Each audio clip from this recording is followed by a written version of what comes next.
Hello my dear students, आज हम करने जा रहे हैं बुक नंबर सेकंड का फर्स्ट चैप्टर। और चैप्टर का नेम है स्ट्रक्चरल चेंज।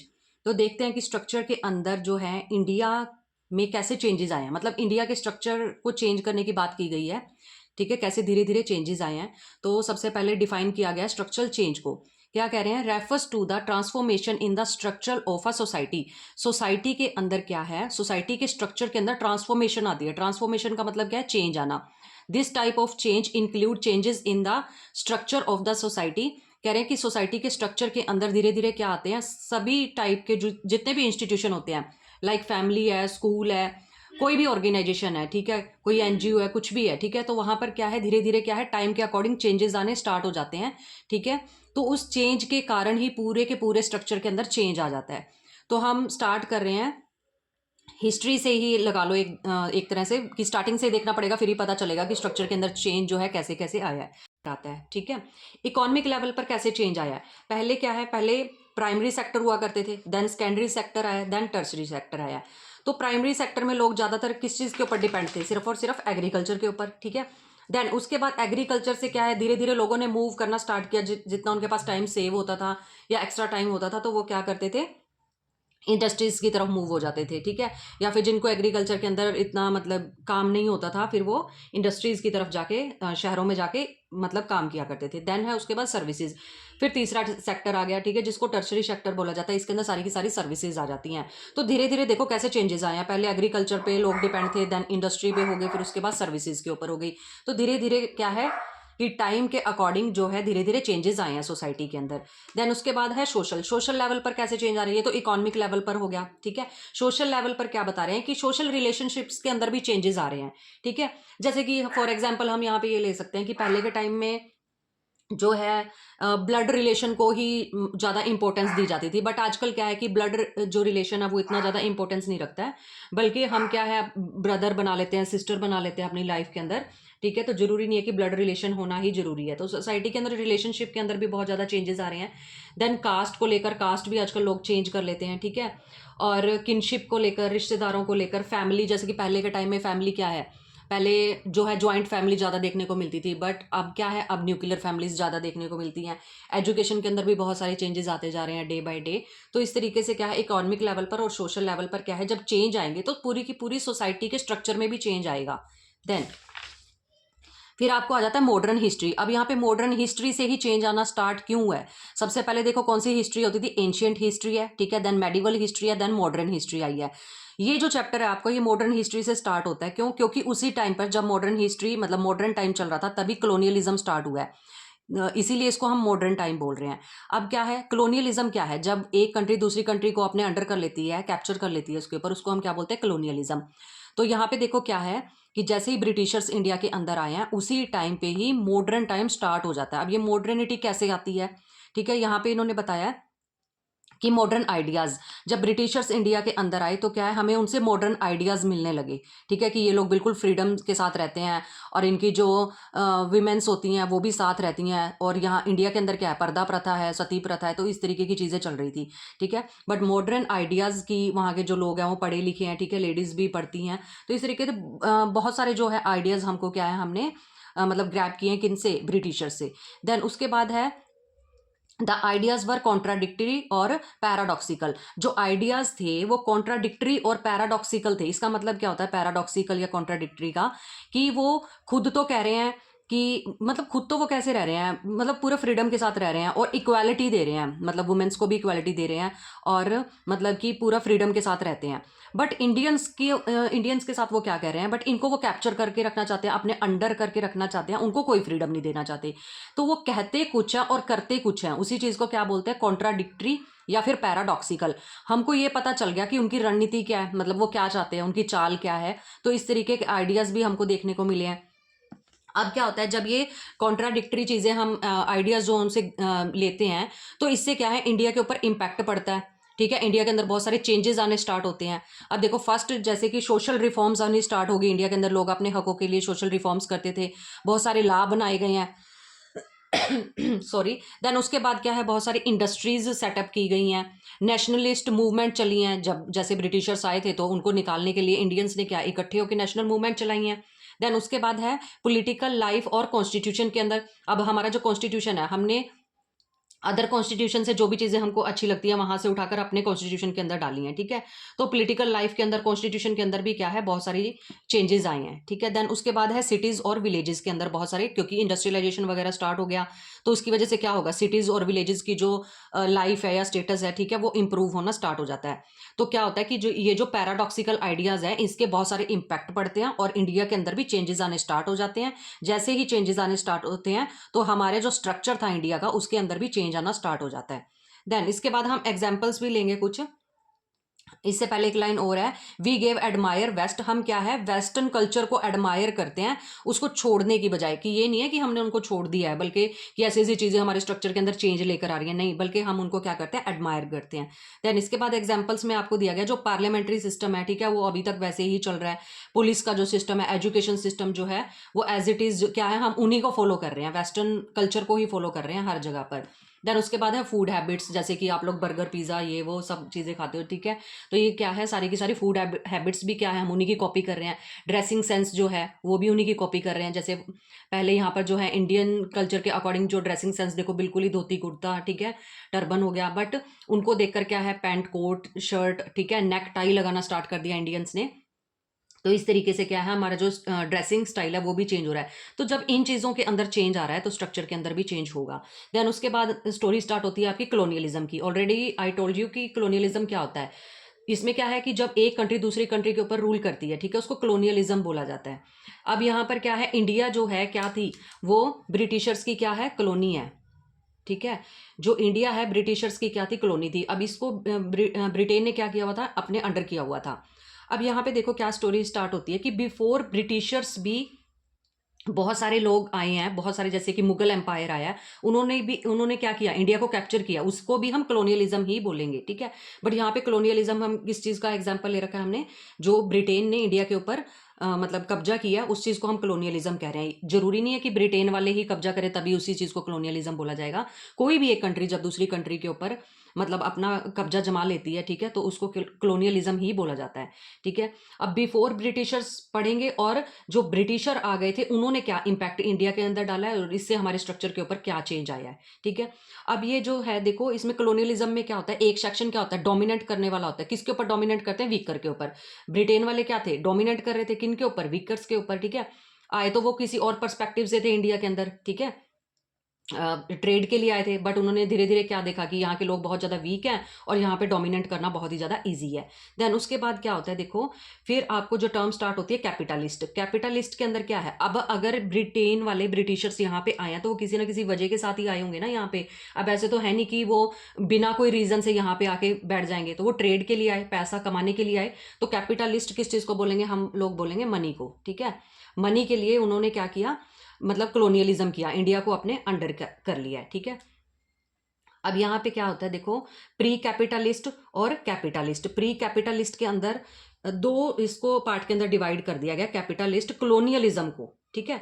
कैपिटलिस्ट कॉलोनियलिज्म का मतलब क्या है कि पैसे कमाने के लिए अदर एम्पायर्स ने या फिर अदर कंट्रीज ने इंडिया के ऊपर रूल किया, उसको क्या बोलेंगे, कैपिटलिस्ट कॉलोनियलिज्म। ये सारा ऐड हो गया। अब ये वाले भी मतलब कि दो टाइप से है। एक तो हम लोग प्री कैपिटलिस्ट, मतलब कि कैसे, यहाँ पे आपको मुगल एम्पायर का एग्जाम्पल आ जाएगा, ठीक है। कैपिटलिस्ट में यहाँ पे इकोनॉमिक बेस जो है आपको आ जाएगा आपका ब्रिटिशर्स का एग्जाम्पल, ठीक है। प्री कैपिटलिस्ट में क्या था, मुगल एम्पायर था, वो इंटरफेयर नहीं करते थे ज़्यादा, हर एक चीज़ के अंदर जा जाके इंटरफेयर नहीं कर रहे हैं। बट यहाँ पे जो कैपिटलिस्ट वाले हैं ये इकोनॉमिक बेस पे क्या करते थे, मतलब इंटरफेयर करते थे बहुत ज़्यादा डीपली जाके। अब यहाँ पे देखो क्या है, जो प्री कैपिटलिस्ट है इसको हम आगे कंटिन्यू करेंगे, पहले इसी को पढ़ेंगे हम। प्री कैपिटलिस्ट के अंदर देखो क्या है, मैंने आपको ऑलरेडी बताया कि मुगल एम्पायर है। मुगल एम्पायर जस्ट क्या है, जस्ट फुलफिल द नीड, वो अपनी क्या है नीड फुलफिल करने के लिए यहाँ पर आते हैं, ठीक है। और जैसे उनकी नीड जो है फुलफिल हो जाती है उसके बाद वो इंडिया छोड़ के चले जाएंगे, ठीक है। देन उसके बाद क्या है, there is the vital differences between the empire building of pre capitalist time that of the capitalist time. कह रहे हैं कि इसमें बहुत ज़्यादा मतलब डिफरेंस है, जो कैपिटलिस्ट टाइम है और प्री कैपिटलिस्ट टाइम है, इन दोनों के बीच में डिफरेंस है। क्योंकि उससे पहले जो भी इंडिया के अंदर रूल करने के लिए आए उन्होंने रूल किया कुछ टाइम के लिए, अपना एम्पायर मतलब कि बिल्ड किया, ज़्यादा से ज़्यादा एम्पायर वो फैलाना चाहते थे, जस्ट इस पर्पज़ के लिए जो है इंडिया के ऊपर कब्जा किया जाता था, ठीक है, हमला किया जाता था और फिर वो वापस चले जाते थे। बट यहाँ पे क्या है, जो कैपिटलिस्ट टाइम है और जो ब्रिटिशर्स हैं वो इंडिया में काफ़ी टाइम तक रहते हैं, ठीक है, तो इन दोनों के अंदर बहुत ज़्यादा डिफरेंस है। अब यहाँ पे क्या है, they did not interfere with the economy. जो ये प्री कैपिटलिस्ट वाले थे ना, ये बिल्कुल भी हमारी जो इकोनॉमी है उसके अंदर बिल्कुल भी कोई भी इंटरफेयर नहीं करते थे, ठीक है। फिर है use the money in country. अगर वो कंट्री के अंदर से उनको अगर कोई मनी पैसा बनता भी था तो वो इंडिया के ऊपर ही लगा देते। कोई दरवाज़ा बना दिया किसी के आदमी, या कोई महल बनवा दिया, या कुछ रोड्स वगैरह बनवा दी, तो इस तरीके से क्या है, कोई ना कोई काम करवा दिया करते थे जितना भी पैसा बनता था इंडिया के अंदर से। देन इसके बाद की स्टोरी स्टार्ट हो जाती है आपको कैपिटलिस्ट की। कैपिटलिस्ट में क्या है, ऑलरेडी बताया आपको कि ब्रिटिशर्स आ जाएंगे इसमें। अब ब्रिटिशर्स क्या करते हैं, वो इकोनॉमी को मतलब कि बढ़ाने के लिए, अपना पैसा बढ़ाने के लिए ही वो कैपिटलिस्ट को फॉलो करते हैं, इंडिया में ट्रेड करने के लिए आते हैं। तो ये लोग आते ही क्या करते हैं, ये एग्रीकल्चर के अंदर, देन उसके बाद इंडस्ट्री के अंदर, देन उसके बाद फॉरेस्ट एक्ट। मतलब कि ये इन्होंने ना, मतलब कि कोई भी जगह ऐसी छोड़ी नहीं है जहाँ पे इन्होंने इंटरफेयर ना किया हो। पहले इन्होंने एग्रीकल्चर में इंटरफेयर कर लिया, फिर इंडस्ट्री में कर लिया, फिर फॉरेस्ट एरिया को भी नहीं छोड़ा, ठीक है, वहाँ पे भी जाके इन्होंने अपना इंटरफेयर करना स्टार्ट कर दिया। देन अब थोड़ा सा डिटेल में देख लेते हैं इसको। जैसे कि एग्रीकल्चर है, एग्रीकल्चर के अंदर जो ब्रिटिशर्स हैं वो क्या करते हैं, यहाँ पे आकर और जितने भी लॉ बने होते हैं, ठीक है, लैंड से रिलेटेड जितने भी लॉज वगैरह होते हैं उन सब के अंदर क्या कर देते हैं, चेंज कर देते हैं, अपनी मनमर्जी चलाते हैं। देन उसके बाद they interfere what crop to be grown. कह रहे हैं कि हम जो बोलेंगे ना वही फसल आपको उगानी पड़ेगी, आप अपनी मर्जी से कोई भी क्रॉप नहीं उगा सकते हो। देन इसके बाद थर्ड आ जाता है आपको alter the way of production. उन्होंने क्या किया है कि जो उनके मतलब प्रोडक्शन के जितने भी तरीके होते थे, हम लोग जो तरीके यूज करते थे वो उन्होंने उनको भी चेंज कर दिया, अल्टर कर दिया। देन उसके बाद है आपको enter into the forest and made forest act. उसके बाद क्या है, जब उन्होंने एग्रीकल्चर के बाद ये भी देखा कि फॉरेस्ट एरिया भी यहाँ पर है, ठीक है, और अच्छे खासे हैं, तो यहाँ पर भी क्या कर सकते हैं हम लोग, एंटर करके और फॉरेस्ट एक्ट बना दिए। इसलिए उन्होंने वहाँ पर और बहुत सारी चेंजेस की वहाँ पे भी। ये फॉरेस्ट एक्ट वाला हम यहाँ पे आगे पढ़ेंगे। देन इसके बाद आ जाता है आपको इंडस्ट्री। इंडस्ट्री में क्या होता है, चीज़ों का मैन्युफैक्चर होता है, मतलब चीज़ें बनाई जाती हैं, तो उन्होंने मतलब इंटरफेयर करना स्टार्ट कर दिया किस चीज़ में, मैन्युफैक्चरिंग सेक्टर में भी, मतलब कि इंडस्ट्रीज़ में भी इंटरफेयर करना स्टार्ट कर दिया धीरे धीरे। अब इंडिया के अंदर क्या है, बहुत ही छोटी छोटी जो कॉटेज इंडस्ट्री चला करती थी, लोग घरों में बैठ के ही काम किया करते थे, वो भी उन्होंने बिल्कुल खराब कर दिया आके।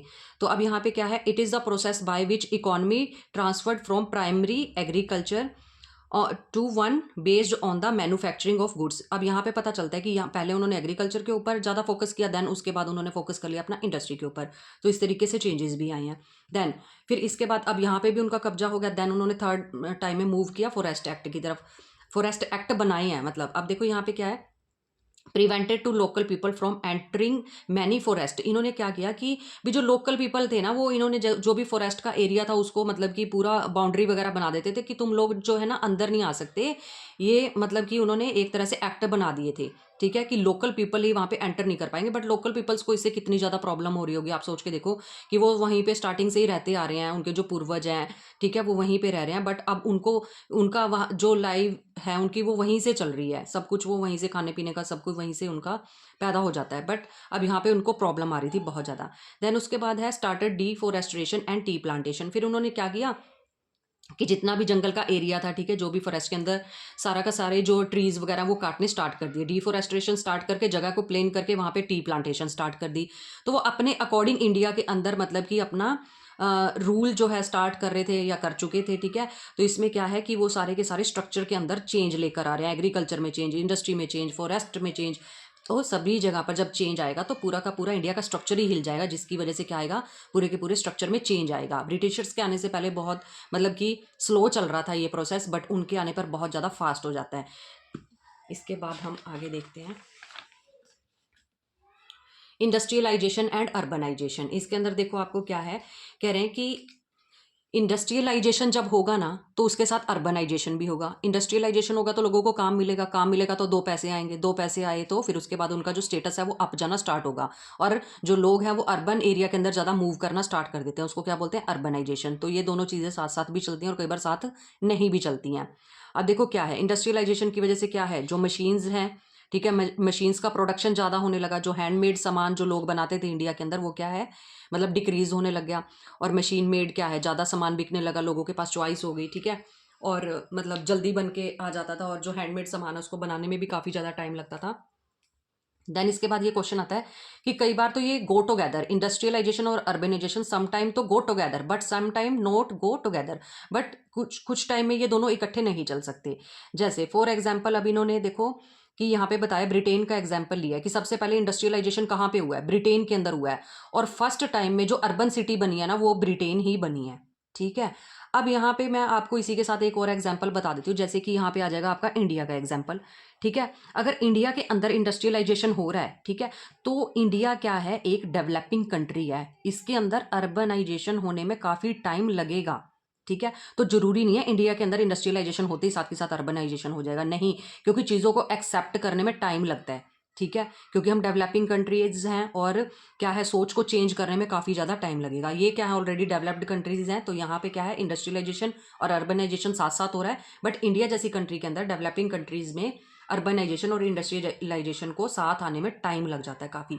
अब यहाँ पे उसी एग्जाम्पल को हम कंटिन्यू कर रहे हैं, फिर ब्रिटेन वाले एग्जाम्पल को। अब यहाँ पे बताया जैसे लंदन है, वहाँ पे 1800 के अंदर क्या है, सन 1800 में 20% जो लोग हैं अर्बन एरिया के अंदर रहा करते थे। ठीक है, अर्बन एरिया में रहते थे, अर्बन सिटीज़ में। ठीक है, देन उसके बाद आपको आ जाएगा कि सन 1900 के अंदर वहाँ पर क्या है, 74% जो लोग हैं अर्बन एरिया के अंदर जाके रहने लगते हैं। मतलब इतनी जल्दी क्या है, इतने कम टाइम पीरियड के अंदर इतनी पॉपुलेशन हो जाती है वहाँ पे लंदन में। क्यों? क्योंकि लंदन के अंदर देखो क्या है, वहाँ पे मैन्युफैक्चरिंग बहुत ज़्यादा बड़ी मात्रा में हो रहा है। ठीक है, और कमर्शियल और फाइनेंस सेक्टर माना जाता है लंदन को, इसलिए क्या है, वहाँ पे बहुत जल्दी जल्दी क्या है, चेंजेस हो रहे हैं, वहाँ की पॉपुलेशन बहुत ज़्यादा बढ़ चुकी है और वहाँ पे क्या हो गया, अर्बनाइजेशन हो गया। अब इसका जो ये मतलब अर्बनाइजेशन का इम्पैक्ट जो है वो इंडिया के ऊपर भी पड़ेगा। क्यों? क्योंकि उस टाइम पे क्या है, देखो हम ब्रिटेन की बात कर रहे हैं और ब्रिटेन ने किसको कैप्चर किया हुआ है, इंडिया को, इंडिया को अपनी कॉलोनी बनाया हुआ है। अब ब्रिटेन क्या करेगा, कोई भी सामान तैयार करेगा, रॉ मटेरियल इंडिया से ले जाते थे, ब्रिटेन से रेडी करके उसको जो फाइन गुड्स होते थे उनको लाकर यहाँ पे इंडिया में सेल कर देते थे। तो इस तरीके से क्या है, अब ब्रिटेन जो है इंडिया की कॉलोनी है, तो इंडिया की जो मतलब कि इंडस्ट्रीज हैं उनके ऊपर बहुत बड़ा इम्पैक्ट पड़ेगा यहाँ पे। ठीक है, कि impact India also due to industrialisation in Britain. Britain के अंदर इंडस्ट्रियलाइजेशन हो रहा है, बट इंडिया के अंदर क्या स्टार्ट होगा, इंडिया के अंदर आपका स्टार्ट हो जाएगा डी इंडस्ट्रियलाइजेशन। क्योंकि जब वहाँ से बना बनाया सामान यहाँ पर आ गया है, ठीक है, तो यहाँ का सामान कौन खरीदेगा, तो यहाँ का जो सामान है, जो थोड़ा बहुत यहाँ पे मतलब कि बिकता था सामान, वो भी क्या है, बंद हो जाएगा। देन इसके बाद इन्होंने बताया है कि ब्रिटेन में जो इंडस्ट्रियलाइजेशन चल रहा है, ठीक है, अब वहाँ पे क्या है, वो लोग अपना कॉटन सिल्क वगैरह सब कुछ अपना बनाने, मतलब कि यहाँ से जो है कॉटन और सिल्क जो है वो अपना बनाना स्टार्ट कर देते हैं, ग्रो करना स्टार्ट कर देते हैं कॉटन। ठीक है, अब क्या है कि इसकी वजह से जो इंडिया से जो चीज़ें जाती थी वो जाना स्टॉप हो चुकी हैं, जिसकी वजह से इंडिया का जो काम है वो खत्म होना स्टार्ट हो जाता है धीरे धीरे। जैसे सूरत का एग्जाम्पल दे रखा है, मसूलीपट्टनम जो है वहाँ पे डिक्लाइन होना, पोर्टल सिटीज़ जो होती हैं, जो पोर्ट्स बने होते हैं जहाँ से सामान क्या है, शिप्स के अंदर लोड होके जो है ब्रिटेन भेजा जाता था, वो सारा का सारा जो सारे के सारे पोर्ट हैं वो खत्म होना स्टार्ट हो जाते हैं, क्योंकि काम ही नहीं है, एक्सपोर्ट ही नहीं हो रहा है कुछ। ठीक है, तो यहाँ पे क्या है, मसूलीपट्टनम से क्या है, ये डिक्लाइन होना स्टार्ट हो जाता है। फिर क्या है, ब्रिटेन के अंदर इंडस्ट्रियलाइजेशन है शिफ्टिंग टू अर्बन। ठीक है, वहाँ पे क्या है, जो ब्रिटेन में इंडस्ट्रियलाइजेशन है वो अब शिफ्ट मतलब कि क्या है, अर्बनाइजेशन में बहुत जल्दी से शिफ्ट हो रहा है, मतलब कि अर्बनाइजेशन और इंडस्ट्रियलाइजेशन दोनों साथ साथ वहाँ पे बहुत जल्दी ग्रो कर रहे हैं। बट इंडिया के अंदर क्या है कि अगर वहाँ पे इंडस्ट्रियलाइजेशन की वजह से लोग शहरों में जाके रह रहे हैं ना, बट इंडिया के अंदर क्या है, डी इंडस्ट्रियलाइजेशन हुआ है। अब जब इंडिया के अंदर डी इंडस्ट्रियलाइजेशन हो रहा है, तो जो लोग शहरों में रह रहे थे, जब उनका काम ही नहीं होगा शहरों के अंदर, उनको काम ही नहीं कोई मिलेगा, तो फिर वो कहाँ शिफ्ट होंगे, वो दोबारा से अपनी खेती बाड़ी की तरफ चले जाएंगे कि चलो एग्रीकल्चर ही कर लेते हैं, जब काम ही नहीं है शहरों के अंदर। Then change in Indian social structure, इसके अंदर फिर से क्या हुआ, अब फिर इंडिया के सोशल स्ट्रक्चर के अंदर सारा का सारा चेंज आना स्टार्ट हो गया। ठीक है, सारा स्ट्रक्चर हिल गया अगेन। ठीक है, अब क्या होता है कि मिडिल क्लास इमर्ज होती है, कि ये लोग क्या कर रहे हैं, ब्रिटिशर्स इंडिया में आके कि कभी कुछ स्टार्ट कर रहे हैं, ठीक है, हमको कमाने भी नहीं दे रहे हैं, तो मिडिल क्लास इमर्ज होती है, वो अपनी आवाज़ उठाती है कि ये सब कुछ जो है गलत हो रहा है। देन उसके बाद क्या है, आपको बताया गया सिटीज़ जो है की रोल मतलब की रोल प्ले करती हैं किस चीज़ में, इकोनॉमी के अंदर, उस टाइम पे जब ब्रिटिशर्स इंडिया के अंदर है, क्योंकि वो कोस्टल सिटीज़ हैं, वहाँ से सामान जो है सारा का सारा क्या हो रहा है, एक्सपोर्ट हो रहा है।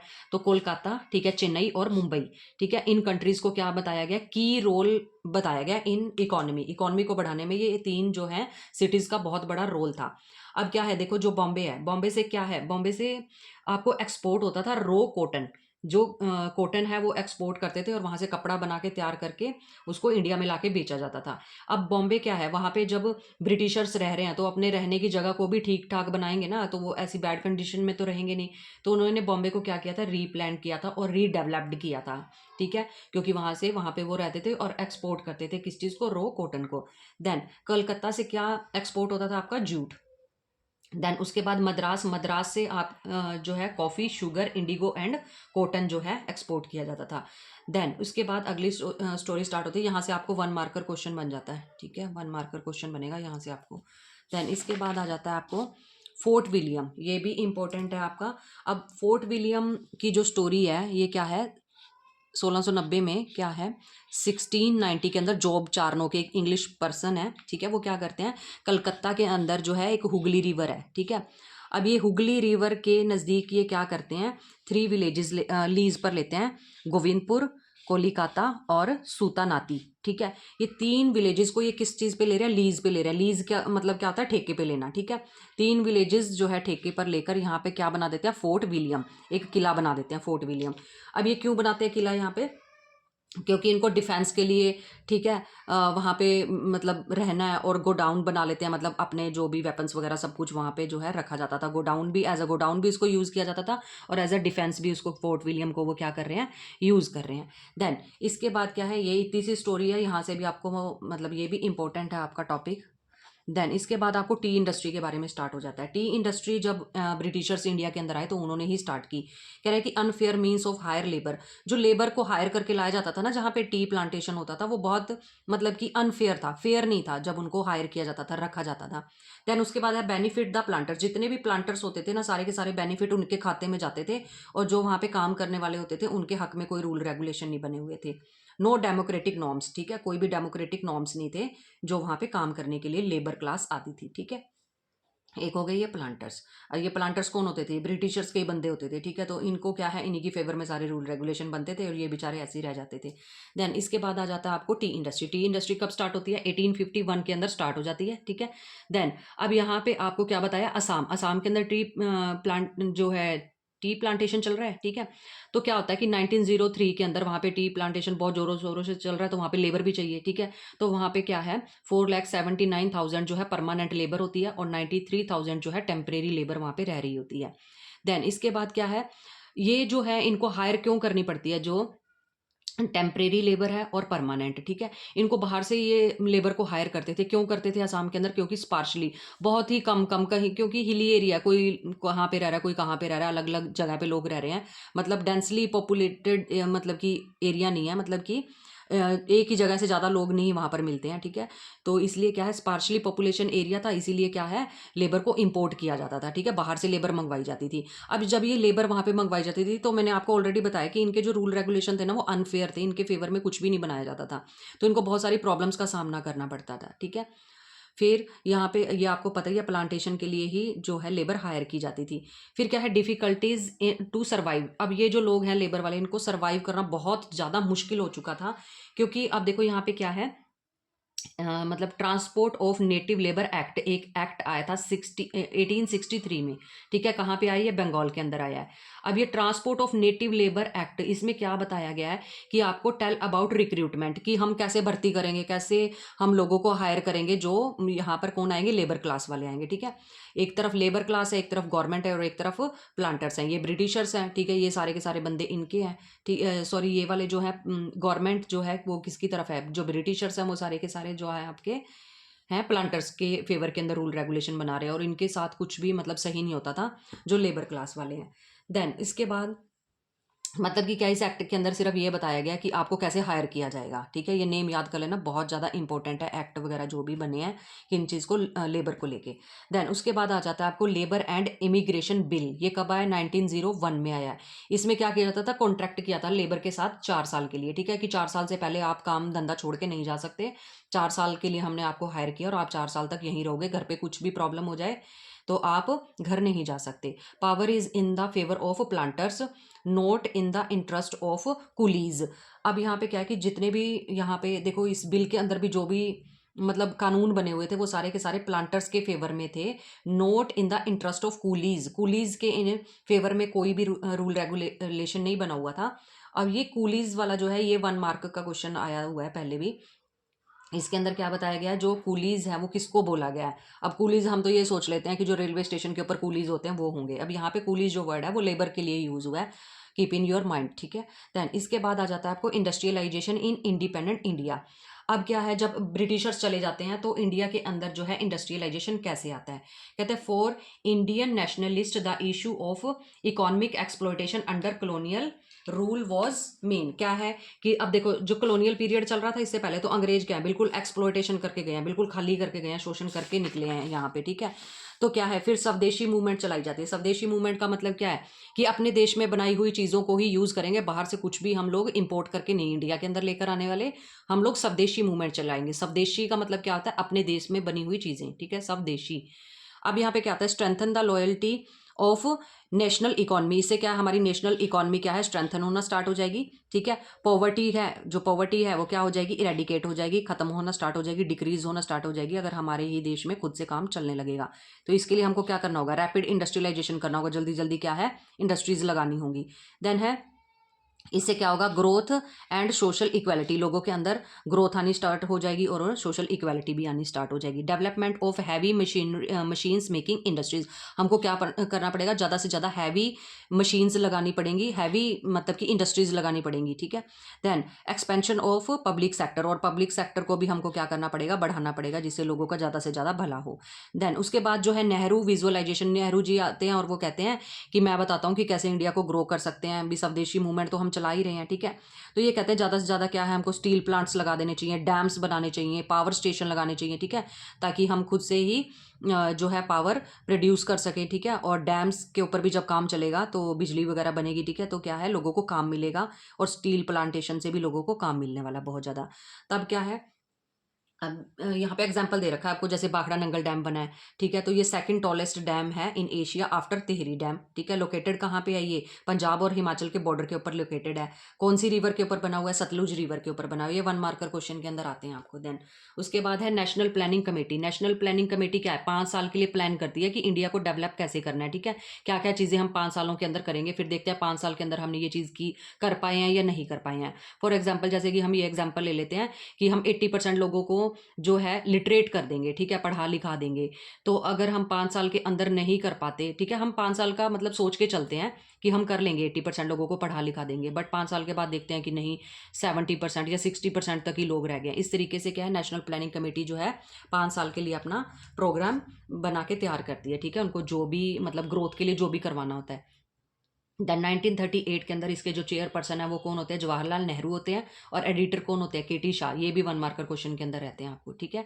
नेशनल प्लानिंग कमेटी जो है 1938 में बनती है, ठीक है, इसके चेयरपर्सन जवाहरलाल नेहरू, एडिटर कौन है, केटी शाह। अब कह रहे हैं ये वर्क कर देते हैं, 38 के अंदर ये बनती है और 1939 के अंदर नेहरू जी को क्या कर लिया जाता है, अरेस्ट कर लिया जाता है, ठीक है। अब इसके बाद जो है यहाँ पे बता रहे हैं कि ये जो है 29 सब कमेटीज बनाते हैं, डिवाइडेड इंटू 8 ग्रुप्स, ठीक है, कि 29 जो है इन्होंने सब कमेटियां बना दी। बट पहले क्या है, पहले 8 कमेटीज बनाई हैं, ये 8 कमेटीज बना दी, इनके आगे फिर 29 के अंदर मतलब कि आगे फिर डिवाइड हो जाती हैं, आगे की आगे छोटी छोटी, मतलब फिर ये क्या है कि हर एक फील्ड को कवर करती है। जैसे प्राइमरी प्रोडक्ट वाले क्या, अब ये वाली जो कमेटी है ये क्या करती है, सारा एग्रीकल्चर का काम संभालती है। फिर सेकेंडरी वाली क्या करती है, इंडस्ट्री का काम संभाल रही है। थर्ड वाली क्या कर रही है, ह्यूमन फैक्टर के ऊपर काम कर रही है, सारा लेबर क्लास वालों के फेवर के अंदर डिसीजन ले रही है, उनके लिए उनकी ग्रोथ के लिए काम कर रही है, उनके वेजेस के ऊपर काम कर रही है, ठीक है। इस तरीके से आपको सोशल सर्विसेज आ गई, हेल्थ वगैरह के ऊपर काम करना, पब्लिक यहाँ पे आपको आ रहा है यूटिलिटीज़, मतलब ट्रांसपोर्ट वगैरह के ऊपर जो है काम करना, एजुकेशन के ऊपर काम करना, वुमेन्स के लिए काम करना। तो ये जो वुमेन्स वाला मतलब की कमेटी है, ये सारा का सारा जो मुद्दा है वुमेन्स वाला ही देखेंगे, ठीक है। जो एजुकेशन डिपार्टमेंट है वो सारा एजुकेशन के ऊपर देखेंगे। इस तरीके से आपके 8 ग्रुप बने, आगे उसके 29 जो है सब ग्रुप बन जाते हैं। देन इसके बाद जो है ये आपकी जो देखो यहाँ पर नेशनल प्लानिंग कमेटी जो आपकी 38 में बनी है, 39 में इनको अरेस्ट कर लिया गया था नेहरू जी को। देन ये अपनी रिपोर्ट कब पब्लिश्ड करते हैं, 48 से लेके 48 और 49, मतलब कि एग्जैक्ट देखो 10 ईयर्स का यहाँ पे डिफरेंस है, ठीक है। 38 है और यहाँ पे 48 है। इस तरीके से आप इसको याद कर लो। 48 में ये अपनी रिपोर्ट बना के पेश करते हैं कि हाँ भी एग्रीकल्चर तो बस इतना ही स्टैंड है और सेकेंडरी वालों का इतना है, ठीक है। वुमेन्स का जो है इतनी पढ़ी लिखी है, या वो अपनी रिपोर्ट पेश करते हैं, ठीक है। और करना क्या है हमको, वो सब कुछ। देन क्या होता है, प्लानिंग कमेटी जो है, प्लानिंग कमीशन जो है 1950 के अंदर इस्टेब्लिश कर दिया जाता है 5 ईयर के लिए, ठीक है, कि ग्रोथ कैसे करनी है इंडिया की हर एक फील्ड के अंदर। देन क्या होता है, प्लानिंग कमीशन ये 1950 तक चल रही है। फिर 2015 के अंदर बीजेपी आ जाती है, ठीक है। और आते ही इसका क्या कर देती है, नेम को चेंज कर देती है, ठीक है। नरेंद्र मोदी जी आ जाते हैं और वो क्या करते हैं, इसका नेम क्या रख देते हैं प्लानिंग कमीशन का, फिर नेशनल इंस्टीट्यूशन फॉर ट्रांसफॉर्मिंग, ठीक है।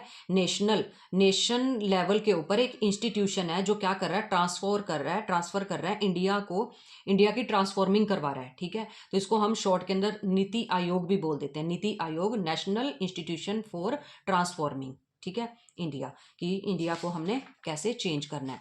देन इसके बाद जो है आपको आ जाता है अर्बनाइजेशन इन इंडिपेंडेंट इंडिया, ठीक है। अब इसके अंदर देखो क्या है, ये आपको मोस्ट इंपॉर्टेंट टॉपिक है आपका। इसमें आपको बताया गया कि urbanisation India has rapidly increased, मतलब कि लगातार जो है इंडिया के अंदर अर्बनाइजेशन मतलब बहुत जल्दी जल्दी इंक्रीज हो रहा है, ठीक है। ग्लोबलाइजेशन की वजह से, लिबरलाइजेशन की वजह से, प्राइवेटाइजेशन की वजह से, इन सभी चीज़ों की वजह से क्या है, अर्बनाइजेशन बहुत ज़्यादा फास्ट मतलब ग्रो कर रहा है इंडिया के अंदर। अब यहाँ पे क्या है, आपको MSA राव है जो कह रहे हैं कि अर्बनाइजेशन का इंडिया के ऊपर इम्पैक्ट कैसे पड़ता है। तो इन्होंने अपना जो है व्यू पॉइंट, ये सोशोलॉजिस्ट हैं, ठीक है, MSA राव, ये क्या करते हैं, हाईलाइटेड करते हैं, many villages are influenced by urbanisation, urbanisation की वजह से गांव के ऊपर बहुत ज़्यादा इम्पैक्ट पड़ रहा है। इन्होंने क्या है, यहाँ पे 3 पार्ट्स के अंदर इसको डिवाइड किया है। जैसे कि फर्स्ट है इसमें माइग्रेशन, माइग्रेशन में इसमें क्या बताया कि विलेजर्स क्या करते हैं, सिटीज़ फॉर, यहाँ से क्या कर जाते हैं, मूव कर जाते हैं, जो विलेजर्स होते हैं वो क्या करते हैं, मूव करते हैं कहाँ पे, अदर सिटीज़ के अंदर मूव कर जाते हैं काम के लिए, काम करने के लिए, ठीक है। Sending money home and visiting regularly, some migrate overseas, कह रहे हैं कि जो मतलब कि क्या है, कुछ एक लोग जो हैं, मतलब एक घर है उसके अंदर से मान लो एक मेंबर जो है बाहर कहीं किसी और स्टेट में या किसी अदर कंट्री के अंदर चला जाता है, वहाँ पे वो क्या है, काम करने के लिए जा रहे हैं, ठीक है। और वहाँ से क्या कर रहे हैं, रिटर्न में वो क्या कर रहे हैं, मनी भेज रहे हैं। अब यहाँ पे मनी भेजेंगे तो इनका स्टेटस भी तो अप होना स्टार्ट होगा ना, ठीक है। वो हर एक राय जो है, हर एक ओपिनियन अपने बच्चे से लेंगे कि क्या करवाना है क्या नहीं करवाना है, तो इससे उनका स्टेटस अप होना स्टार्ट हो जाएगा। तो इस तरीके से अगर घर में से एक पर्सन भी अगर शहर में कमाने के लिए जा रहा है तो क्या है, वो विलेज के ऊपर भी उसका इम्पैक्ट पड़ता है, ठीक है।